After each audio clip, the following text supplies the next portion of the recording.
ഇന്ന് നമുക്കൊരു മത്തിപ്പീരി ഉണ്ടാക്കിയാലോ? കുറച്ച് ഉണക്കമത്തി എടുത്തിട്ട് നമുക്ക് നേരാക്കിയിട്ട് ചെറിയ കഷ്ണങ്ങളായിട്ട് അരിഞ്ഞ് വയ്ക്കാം. നമുക്ക് അതിലേക്ക് കുറച്ച് പച്ചമുളക് വട്ടത്തിൽ അരിഞ്ഞത് ചേർക്കാം. കുറച്ച് കറിവേപ്പില ചേർത്ത് കൊടുക്കാം. ഇത് നമുക്ക് കുറച്ച് സവോള അരിഞ്ഞ് ഇഞ്ചി പച്ചമുളകാണ്.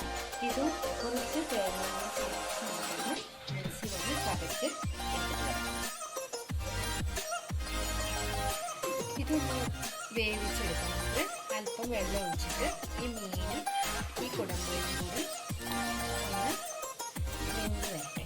അതിനുശേഷം നമുക്കത് വെന്ത് പറ്റി കഴിഞ്ഞാൽ നമുക്കതിലേക്ക് നമ്മുടെ ഒതുക്കി വെച്ചിരിക്കുന്ന തേങ്ങ, ഇഞ്ചി, വെളുത്തുള്ളി അരപ്പ് ചേർത്ത് കൊടുക്കാം.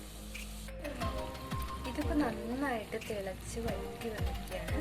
അപ്പോൾ ഇതിൽ ആവശ്യത്തിന് പുളിയൊക്കെ ചേർന്ന് പാകമായിട്ടുണ്ട്. ഇനി നമുക്ക് ഇതിലേക്ക് നമ്മൾ അരച്ചു വെച്ചിരിക്കുന്ന തേങ്ങ അരച്ച അരപ്പ് ചേർത്ത് കൊടുക്കാം.